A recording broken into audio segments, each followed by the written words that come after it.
Well, today all the focus is on Samara, England's first World Cup quarter-final for 12 years. They're up against Sweden. It's a kind draw for England. Momentum is behind them off the back of that wonderful night against Colombia. How do England go about this today? Well, I think they've got to be ambitious.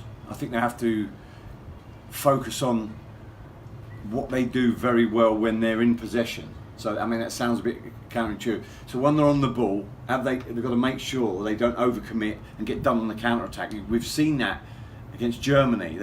Germany overcommitted and they chance after chance. Your Toivonen and Berg, well, not the greats, but have good pace and good dynamism.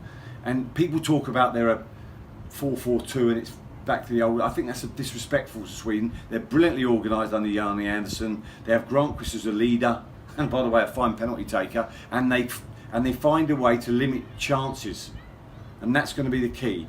For me, I think there's got to be a Walker Trippier sort of interlink down that left, and maybe a bit of overlapping to get 2v1s, but at the same time make sure we cover that back of the area. And whether he plays Rose instead of Ashley Young, I don't think Ashley Young done it wrong, is a conundrum.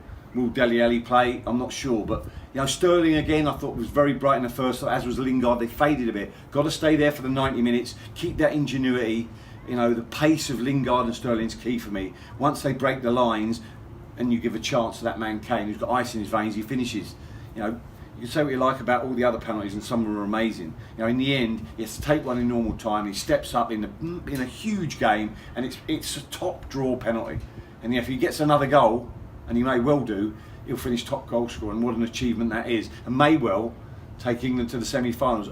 I believe it will happen, and I hope it will happen, but they have to be very wary of not underestimating a gritty, determined, brilliantly organised, tall, powerful Sweden team. And that's what I'm saying. Set pieces are key. Must not let, like we did Mina, break off and get a goal. Free headers, can't have that. But the craft and ingenuity and the football that England have played at periods has been very, very good. They'll have to up that a level, but I suspect they will. So for me, I think England will win the game. Not comfortably, but they'll win the game.